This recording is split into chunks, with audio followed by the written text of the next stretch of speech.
والسلام على سيد الرسل وخاتم الأنبياء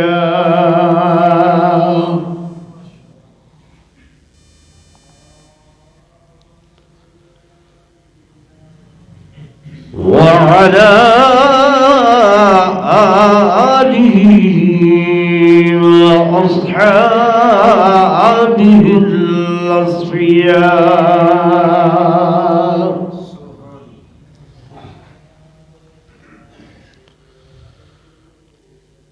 أما بعد فأعوذ بالله من الشيطان الرجيم.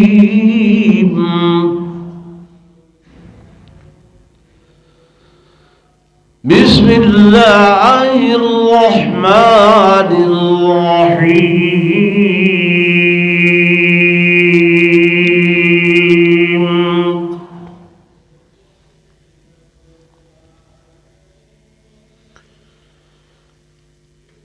وسيجنبها الأتقى الذي يؤتي ماله يتزكى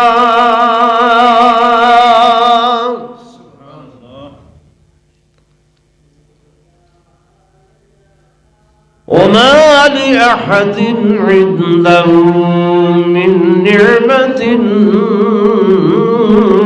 تجزى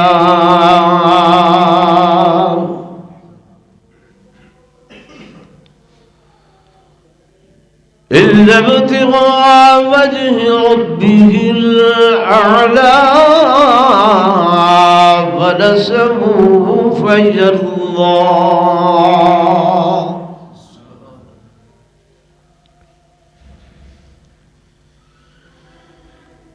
بسم الله الرحمن الرحيم. والضحى والليل إذا سجى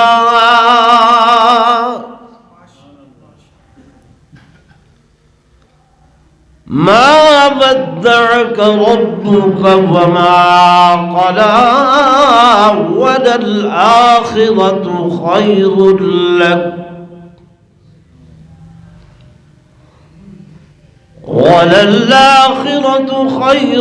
لك من الأولى ولسوف يعطيك ربك فترضى.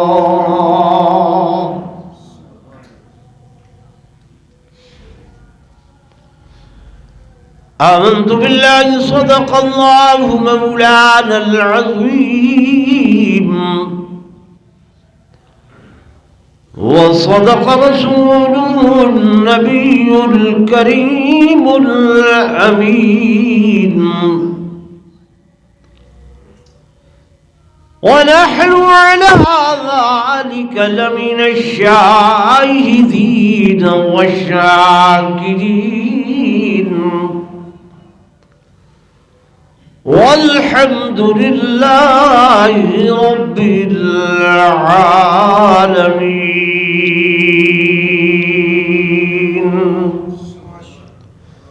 درود شریف پڑھ لیں سب حضرات.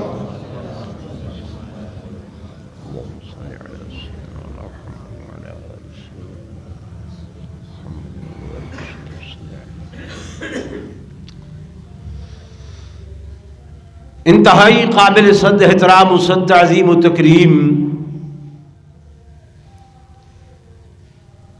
میرے محترم و محتشم حاضرین و ناظرین، بزرگان دین، نوجوان ساتھیوں، عزیز بھائیوں،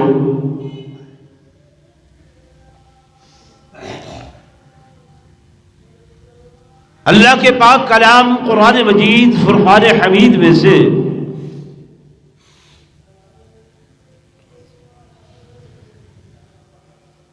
دو سور مبارکہ کی چند آیات آپ کے سامنے تلاوت کی ہیں.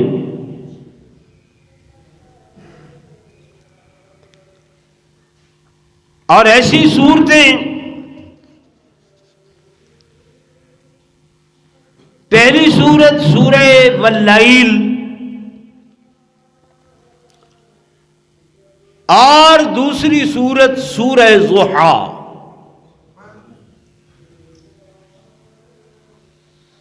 آپ نے علماء کرام سے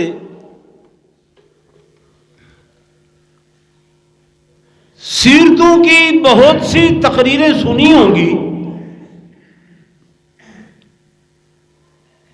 اور الحمدللہ مجھے 30-32 سال ہو گئے ہیں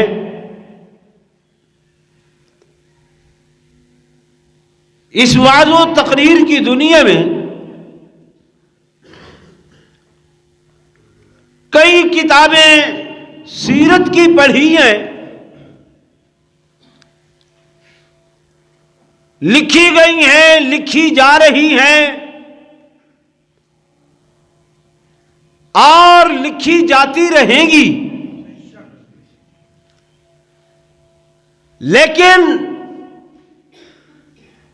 میں بڑے وثوق سے یہ عرض کر رہا ہوں کہ جس طرح سے اللہ نے اپنی کتاب قرآن میں میرے آقا کی سیرت کو بیان کیا ہے، یا میرے آقا کے یاروں کی سیرت کو بیان کیا ہے، ایسی سیرت کائنات میں کوئی مصنف نہ لکھ سکتا ہے نہ بیان کر سکتا ہے۔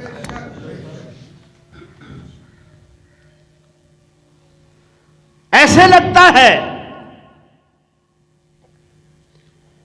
کہ جیسے اللہ اور اس کے حبیب نے آپس میں کوئی معاہدہ کیا ہو، معاہدہ کیا ہو کہ اے میرے محبوب، میں تیرا ڈنکا بجاؤں گا، تو میرا ڈنکا بجا، میں آسمانوں سے تیری تعریف کے جھنڈے گاڑ دوں گا، تیری عظمتوں کو دوبالا کر دوں گا، تیری نعت کی صورت میں قرآن میں بیان کروں گا، اور تو زمین سے حمد کی صورت میں، ثنا کی صورت میں اللہ کی تعریفوں کے پل باندھ دے گا۔ قرآن کی سیرت کا مطالعہ کریں نا، ایسا لگتا ہے کہ جیسے اللہ اور اس کے حبیب کا یہ معاہدہ ہو۔ آپ یہ جو صورتیں میں نے پڑھی ہیں، عجیب میرے اللہ کا طرز بیان ہے کہ پہلی صورت میں جب حضرت سیدنا صدیق اکبر رضی اللہ تعالی عنہ نے حضور پر نور صلی اللہ علیہ وآلہ وسلم کے چندہ مانگنے پر گھر کا سارا مال دے دیا، تو مالک لم یزل نے فرمایا وَسَيُجَنَّبُ هَلْ أَتْقَى الَّذِي يُؤْتِي مَالَهُ يَتَزَكَّى، اور ساتھ کے ساتھ آگے فرما دیا إِلَّا ابْتِغَاءَ وَجْهِ رَبِّهِ الْأَعْلَى وَلَسَوْفَ يَرْضَى، وَلَسَوْفَ يَرْضَى، یہ الفاظ یاد رکھیں قرآن کے، وَلَسَوْفَ يَرْضَى۔ اب یہ صورت ختم ہو رہی ہے اس لفظ پر، وَلَسَوْفَ يَرْضَى۔ اب دوسری صورت یہ شروع کی اللہ نے کہ وَالضُّحَىٰ وَاللَّيْلِ إِذَا سَجَىٰ مَا وَدَّعَكَ رَبُّكَ وَمَا قَلَىٰ وَلَلْآخِرَةُ خَيْرٌ لَكَ مِنَ الْأُولَىٰ۔ یہاں بھی فرمایا کہ وَلَسَوْفَ يُعْطِيكَ رَبُّكَ فَتَرْضَىٰ، یہاں وَلَسَوْفَ يَرْضَىٰ، یہاں وَلَسَوْفَ يُعْطِيكَ رَبُّكَ فترضى، یعنی یہ ایسے لگتا ہے کہ جیسے اللہ نے ان دونوں کی جو سیرتیں بیان کی ہیں ان سیرتوں کو اپنی رضا میں اکٹھا کر دیا، اپنی رضا میں، کہ ادھر صدیق نے دیا اپنا مال، صدیق نے دیا تو وَلَسَوْفَ يَرْضَى، میں رب اس سے راضی ہو گیا۔ ادھر میرے محبوب نے امت کے لیے مانگا، فرمایا وَلَسَوْفَ يُعْطِيكَ رَبُّكَ فَتَرْضَى، اے میرے حبیب میں تمہیں اتنا دوں گا، اتنا دوں گا، اتنا دوں گا کہ جب تک تم راضی نہ ہوگے اس وقت میں عطا بند ہی نہیں کروں گا۔ تو اسلوب قرآن کا، طرز قرآن کا بیان کرنے کا جو ہے وہ اپنا ہے۔ آپ نے دو لفظ سنے ہوں گے عام عرف عام میں، ایک لفظ ہے لفظ مصدق، لفظ کون سا؟ مصدق، اور ایک لفظ ہے لفظ مبشر۔ یاد رکھنا، لفظ مصدق یہ بھی قرآن کا لفظ ہے، اور لفظ مبشر یہ بھی کس کا لفظ ہے؟ قرآن کا لفظ ہے۔ مصدق بمعنی تصدیق کرنے والا، اور مبشر بمعنی خوشخبریاں دینے والا۔ میرے دوستوں، میرے بزرگوں، میرے آقا امام الانبیاء، سرتاج الانبیاء، فخر کائنات، تاجدار مدینہ صلی اللہ علیہ وآلہ وسلم کی ذات بابرکات سے پہلے جتنے بھی انبیاء علیہ السلام تشریف لائے، ہر نبی جو پہلے تشریف لاتا تھا وہ اپنا ماٹو بیان کرتا، اپنی شریعت بیان کرتا۔ اصول میں تمام انبیاء متفق ہیں، کسی پیغمبر کا کسی سے اختلاف نہیں ہے، کسی نبی کا کسی نبی سے اختلاف نہیں ہے، کسی رسول کا کسی رسول سے اختلاف اب نہیں ہے۔ شریعت اپنی اپنی ہے، کتابیں اپنی اپنی ہیں، شریعت اپنی اپنی، کتابیں اپنی اپنی، مسائل اپنے اپنے، لیکن اصول میں تمام انبیاء متفق ہیں، کسی نبی کا کسی پیغمبر سے اختلاف نہیں ہے۔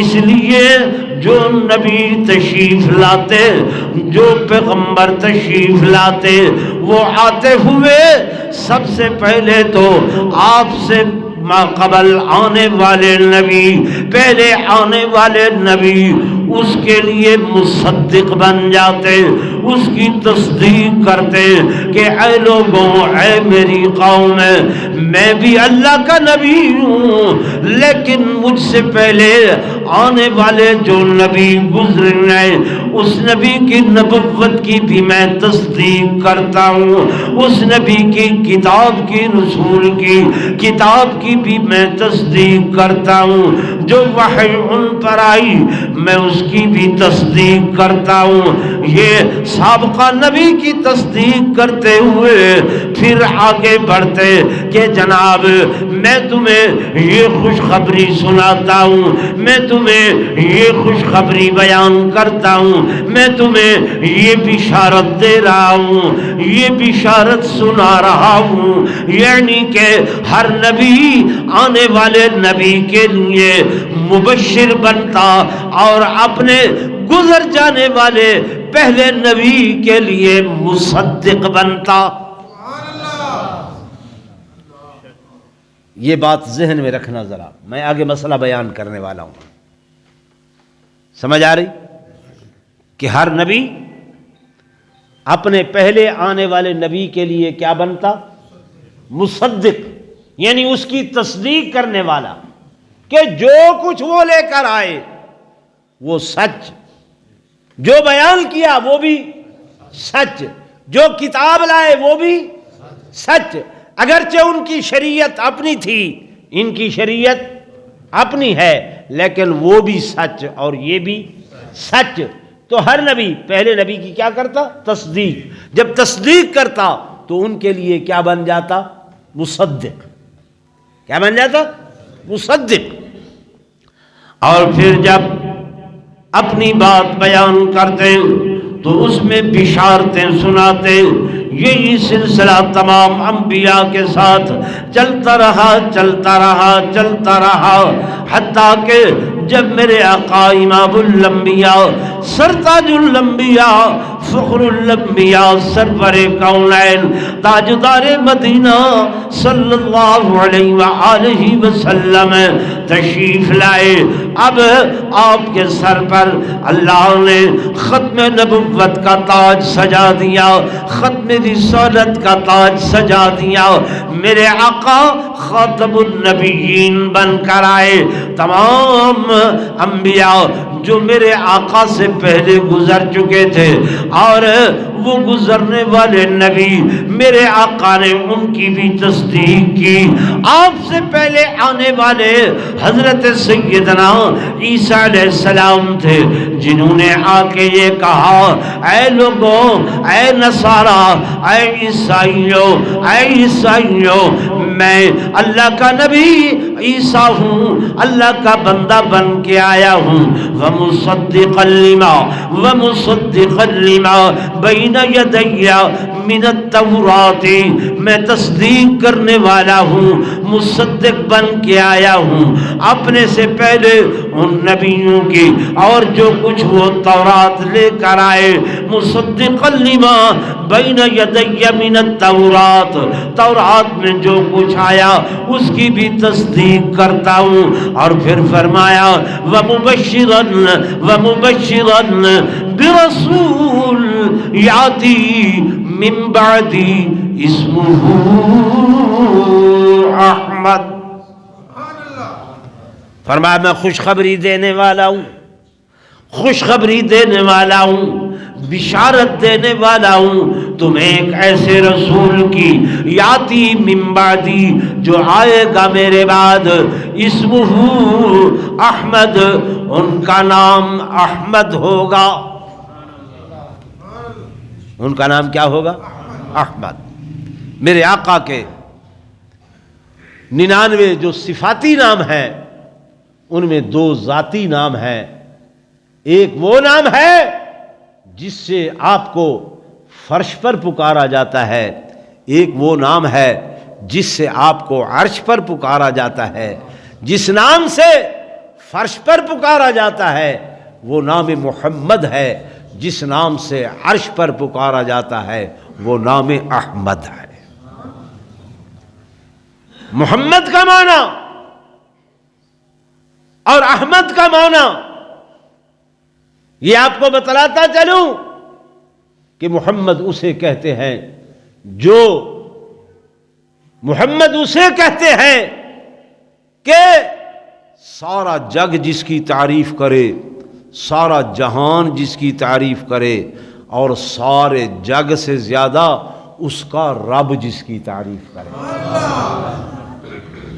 سارے جگ سے زیادہ اس کا رب جس کی تعریف کرے، اور احمد کا معنی جو سارے جگ سے زیادہ اپنے رب کی تعریف کرے۔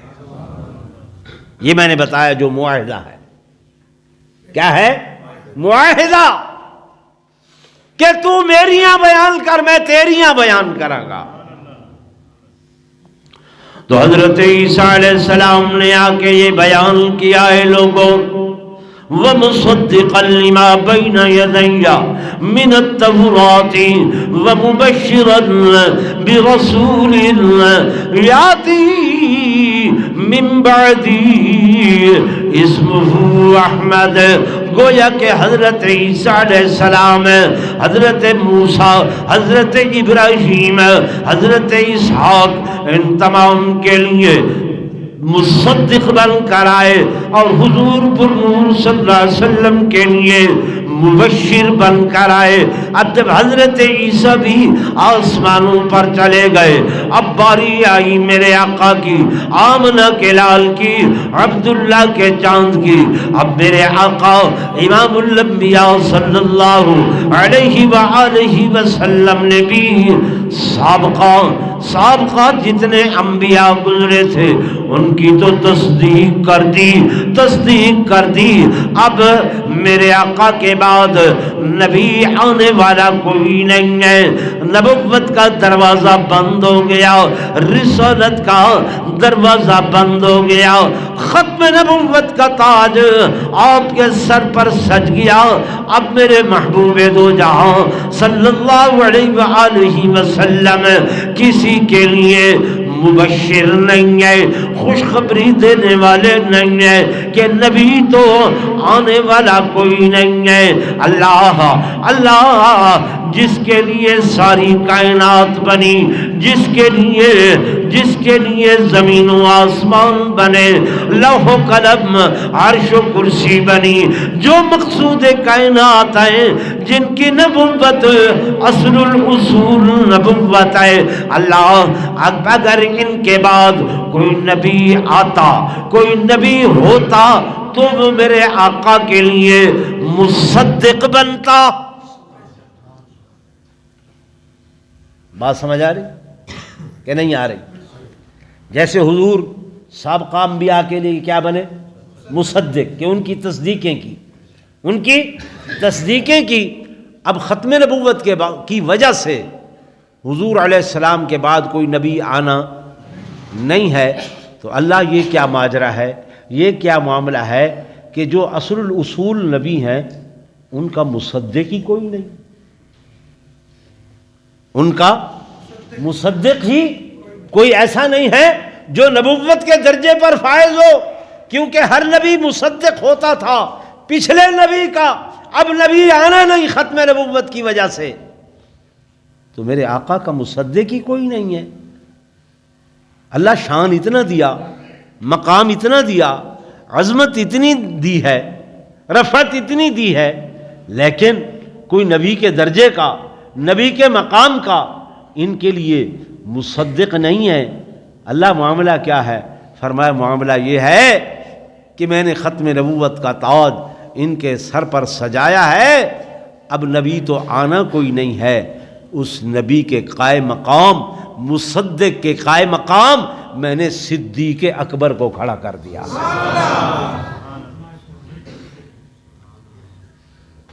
میں نے اس مصدق کے قائم مقام، وہ جو نبی مصدق ہوا کرتا تھا ہر نبی کا، وہ جو پیغمبر مصدق ہوا کرتا تھا ہر پیغمبر کا، سلسلہ ایسے چلتا رہا، لیکن آج اگر کوئی نبی مصدق نہیں ہے تو اس کے قائم مقام اس درجے پر میں نے فائز کر دیا کس کو؟ حضرت صدیق اکبر کو، کہ قرآن پڑھو تو پتہ چلے کہ والذی جاء بالصدق وصدق بہ، کہ وہ ذات جو سچائیاں لے کر آئی، وہ ذات کون تھی؟ وہ میرے آقا محمد الرسول اللہ کی ذات تھی۔ اب آگے نبی مصدق نہیں، فرمایا وصدق بہ، میں نے صدیق اکبر کو ان کے لیے مصدق بنا دیا، قائم مقام مصدق کے کھڑا کر دیا۔ اللہ وہ کیسے؟ فرمایا اولئک، توجہ کرنا، قرآن ہے، اولئک ہم المتقون۔ اللہ نے واحد کا صیغہ نہیں بیان کیا کہ میرا نبی ہی متقی ہے، فرمایا نہیں، جمع کا صیغہ اولئک ہم المتقون۔ جو لفظ نبوت کے لیے بولا وہی لفظ صداقت کے لیے بولا۔ جیسے میں نے یہ دکھلایا کہ جہاں اللہ نے دونوں صورتوں کو جمع کر دیا، دونوں صورتوں کو اکٹھا کر دیا، ادھر وَلَسَوْفَ يَرْضَىٰ، ادھر وَلَسَوْفَ يُعْطِيكَ رَبُّكَ فَتَرْضَىٰ۔ سمجھ آ رہی ہے کچھ یا نہیں؟ لوگ آپ کو تاریخیں سنواتے ہیں، کہتے ہیں کہ تاریخ میں یہ آیا ہے کہ صدیق اکبر نے نعوذ باللہ مال غصب کیا، صدیق اکبر نے جناب فاطمۃ الزہرا رضی اللہ تعالی عنہا کو خالی لوٹایا. صدیق اکبر نے نعوذ باللہ سیدہ پر ظلم کے پہاڑ ڈھائے. صدیق اکبر نے نعوذ باللہ ان کا دروازہ توڑ دیا, وہ دروازہ ان پر گرا, ان کا حمل ضائع ہو گیا. وہ حضرت محسن تھے, وہ شہید ہو گئے, اور صدیق اکبر نے یا اور صحابہ نے مل کر نعوذ باللہ سیدہ فاطمہ کے گھر کو آگ لگا دی. یہ میرے جتنے نوجوان بیٹھے ہیں, ہر ایک کی جیب میں یہ ڈبیا ہے. اور چونکہ آج کل دین و ایمان یہ نیٹ بنا ہوا ہے, مفتی بھی یہ نیٹ بنا ہوا ہے. مسائل جو پہلے علماء سے پوچھے جاتے تھے وہ جی نیٹ پر یہ آیا ہے, نیٹ والے یہ کہہ رہے تھے. تو اس قسم کی خرافات یہ ساری وہ لوگ بیٹھے ہیں اور تاریخی حوالہ جات سے کہ فلاں تاریخ میں لکھا, فلاں تاریخ میں لکھا, فلاں تاریخ میں لکھا. ہرنولی والے دوستو, صحابہ کو تاریخ کے آئینے میں نہ دیکھو, صحابہ کو اللہ کے قرآن کے آئینے میں دیکھو. تاریخ بندے کی لکھی ہوئی ہے, تاریخ انسان کی لکھی ہوئی ہے. انسان کے کلام میں غلطی کا احتمال ہے, انسان کے کلام میں جھوٹ کا احتمال ہے, انسان کے کلام میں بھول کا احتمال ہے. انسان بھول سکتا ہے, انسان غلط بیانی کر سکتا ہے, انسان جھوٹ بول سکتا ہے, لیکن اللہ کے کلام میں کہیں جھوٹ کا احتمال نہیں ہے, کہیں غلطی کا احتمال نہیں ہے, کہیں بھول کا بھی احتمال نہیں ہے. اللہ قرآن میں فرماتا ہے وَمَنْ أَصْدَقُ مِنَ اللَّهِ حَدِيثًا وَمَنْ أَصْدَقُ مِنَ اللَّهِ قِيلًا. او لوگو, اللہ سے زیادہ سچی بات کرنے والا کون ہے؟ اللہ سے زیادہ اچھا کلام کرنے والا کون ہے تو کوئی میدان میں آئے.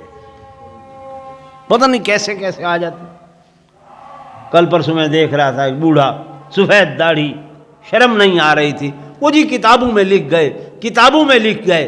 میں ان کتابوں کو گندی میں نالی میں ڈالوں جو کتابیں اللہ کے قرآن سے ٹکرائیں؟ کیوں بھائی؟ سب سے بڑی کتاب کائنات میں کون سی کتاب ہے؟ بولیں, یہ کس کا کلام ہے؟ کس کا؟ اللہ کا. آپ اور میں مسلمان ہیں. ہم کون ہیں؟ مسلمان ہیں, حضور کے امتی ہیں. لیکن میں آپ کو بتلاؤں, جو انگریز ہے, یہودی ہے, جو نصارہ عیسائی ہے, انہوں نے دنیا میں سب سے بڑی یونیورسٹی بنائی ہے جس کا نام آکسفورڈ رکھا ہے. انہوں نے, یہ پڑھے لکھے نوجوان جانتے ہیں کہ فلاں آکسفورڈ سے پڑھا. آکسفورڈ وہ ایک ایتھینٹک ادارہ ہے, اس کی ہر بات ایتھینٹک ہے, اس کی ہر بات بطور دلیل کے لیتے ہیں یہ سائنسدان, یہ دنیا والے, کہ آکسفورڈ والوں نے یوں کہہ دیا, آکسفورڈ والوں نے یوں لکھ دیا. ہیں وہ عیسائی, ہیں وہ یہودی. میرے دوستوں, میرے بزرگوں, انہوں نے انسائکلوپیڈیا لکھا ہے جس میں دنیا کی, کائنات کی تمام کتابوں کا تجزیہ کیا ہے, تمام کتابوں کو کھنگالا ہے, کھنگال کر تجزیہ کیا ہے, تجزیے کا نچوڑ نکالا ہے.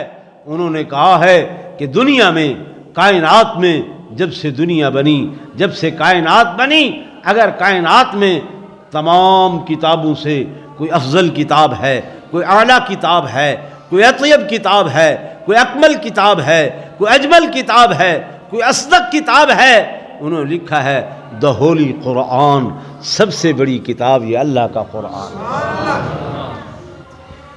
چلو ہماری نہیں مانتے کہ یہ مولوی دقیانوسی باتیں کرتے ہیں, یہ مولوی پرانی باتیں کرتے ہیں, یہ مولوی ہمیں پیچھے دھکیلتے ہیں, یہ مولوی جناب والا آج ہم 21ویں صدی میں آگے جا رہے ہیں, یہ ہماری ٹانگیں کھینچتے ہیں. قرآن سنا کے کہتے ہیں جی قرآن میں یوں آیا. مولوی صاحب ہم کیا دیکھیں, ہم تو آگے آگے ترقی کے ادوار کو دیکھ رہے ہیں، سائنس یہ کر رہی ہے، سائنس یہ کر رہی ہے۔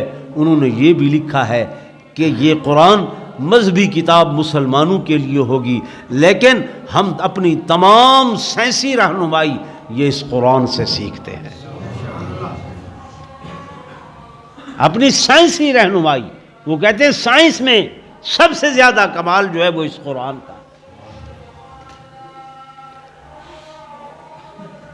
تو اسی قرآن کی زبانی میں بیان کر رہا ہوں کہ اگر آپ نے صحابہ کو دیکھنا ہے، تاریخ کے آئینے میں نہ دیکھیں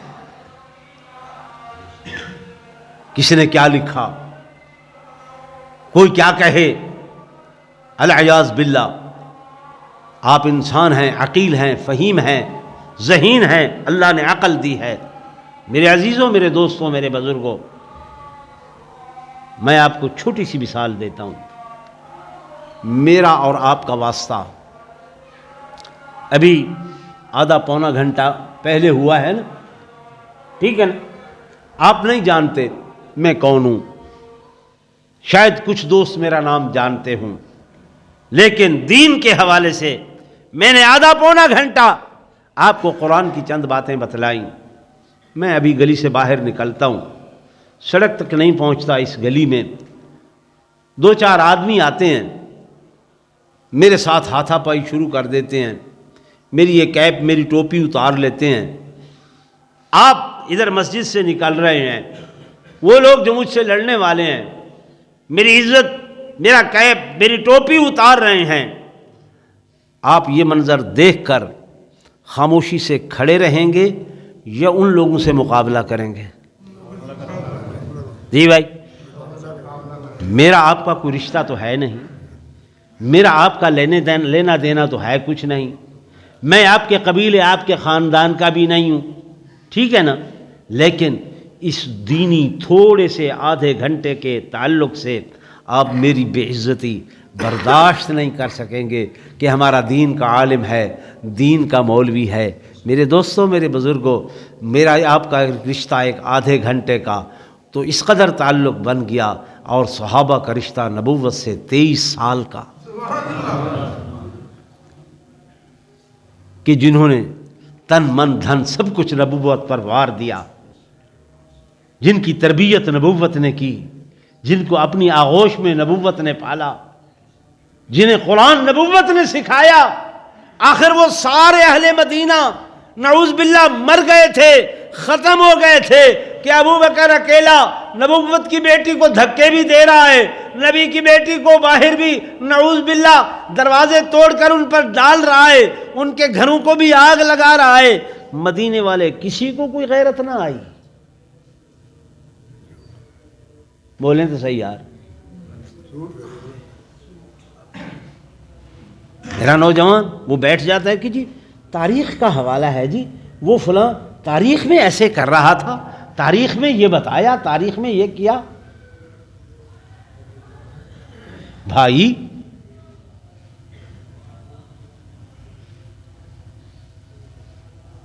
چلو یہ حضرات علیحدہ ہو گئے۔ حضرت علی رضی اللہ تعالی عنہ کو آپ شیر خدا مانتے ہیں کہ نہیں مانتے؟ زور سے بولیں، مانتے ہیں نا؟ سیف اللہ مانتے ہیں، اللہ کی تلوار ہے، ٹھیک ہے نا؟ علی شیر دلیر ہے، مرہب کی گردن کاٹنے والا ہے، سب سے بڑے بہادر ہیں۔ حضرت فاطمہ حضرت علی کی کون ہیں؟ گھر والی ہیں، زوجہ ہیں، ٹھیک ہے؟ آپ زندہ گھر میں بیٹھے ہوں، آپ کی زوجہ بازاروں میں دھکے کھائے، آپ برداشت کریں گے؟ بولیں تو صحیح۔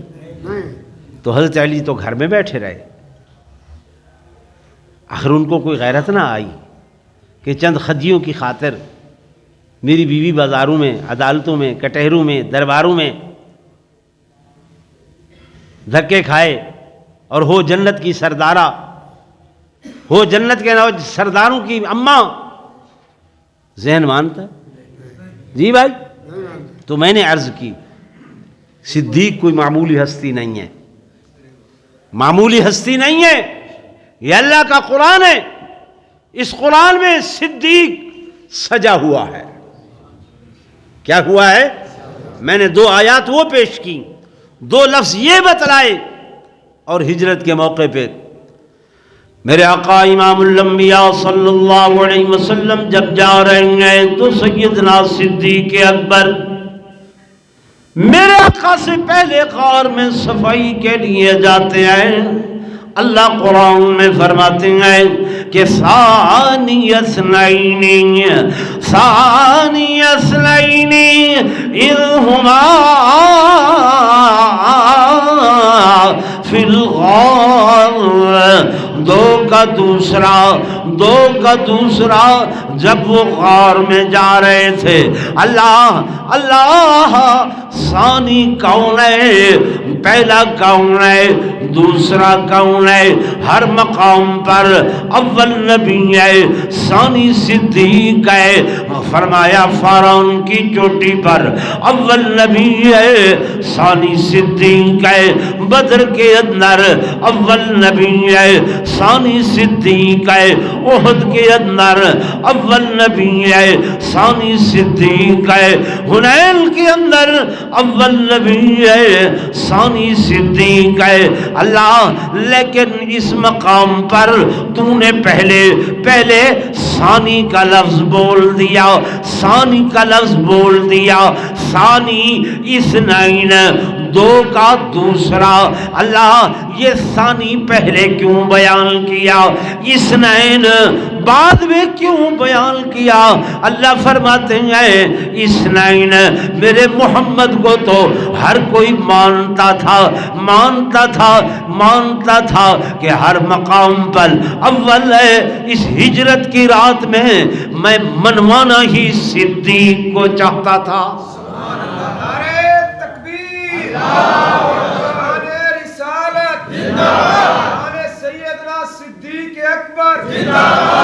یہاں منوانا ہی میں صدیق کو چاہتا تھا کہ صدیق وہ ہے کہ ثانی اثنین اذ ہما فی الغار۔ میرے آقا کی جب حضرت حسان تعریفیں کر رہے تھے، تعریفیں توصیفیں بیان کر رہے تھے، ہر نولی والے دوستوں میرے آقا نے حضرت حسان کو منبر پر بٹھایا تھا۔ حضرت حسان بیان کر رہے تھے کہ وَأَحْسَنُ مِنْكَ لَمْ تَرَ قَطُّ عَيْنِي وَأَحْسَنُ مِنْكَ لَمْ تَرَ قَطُّ عَيْنِي وَأَجْمَلُ مِنْكَ لَمْ تَلِدِ النِّسَاءُ خُلِقْتَ مُبَرَّأً مِنْ كُلِّ عَيْبٍ كَأَنَّكَ قَدْ خُلِقْتَ كَمَا تَشَاءُ۔ جب حضرت حسان نے میرے آقا کی تعریفیں کی، حضور نے فرمایا حسان میرا دل سیر نہیں ہوا، میرا دل رجا نہیں ہے۔ آقا کیسے؟ فرمایا میری تو تعریفیں کی، ذرا میرے یار کے بارے میں بھی تو کچھ بتا۔ جناب حسان کہنے لگے اللہ کے نبی میرے آقا آپ کے یار کے بارے میں وہاں سے شروع کروں گا جہاں سے اللہ نے شروع کیا ہے، میں وہاں سے شروع کروں گا جہاں سے قرآن نے شروع کیا ہے۔ حضرت حسان فرماتے ہیں کہ ثانی اثنین فی الغار المنیف وقد طاف العدو به اذ صعد الجبل وکان حب رسول اللہ قد علموا من البریت اذ لم یعدل به الرجل۔ فرمایا ثانی اثنین، اگر دو کا دوسرا میں اول دیکھنا ہو تو غار میں دیکھ لیں۔ جب محبوب کو کندھوں پر اٹھا کر وہ غار کی طرف چل رہا تھا، جب آیا تھا دین میں کئی ہزار دراہم و دنانیر کا مالک تھا. آج جب غار کی طرف لے کر جا رہا تھا آخری 5000 دینار بچے تھے، وہ بھی نبوت کی ذات پر قربان کر دیے.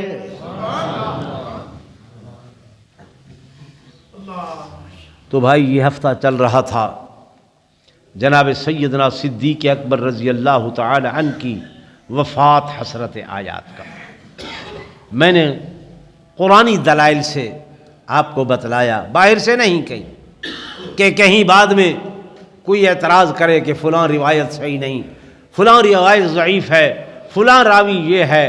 راویوں کو چھوڑیں. میں نے بتلایا کہاں سے؟ اللہ کے قرآن سے. کائنات ساری غلط اور جھوٹی ہو سکتی ہے لیکن اللہ کا قرآن غلط نہیں ہو سکتا. میں آپ کا خادم ہوں، کئی مرتبہ آپ کی خدمت میں حاضر ہوا ہوں. اللہ تبارک و تعالی کروڑوں رحمتیں فرمائے حضرت مولانا محمد یعقوب صاحب رحمۃ اللہ علیہ پر.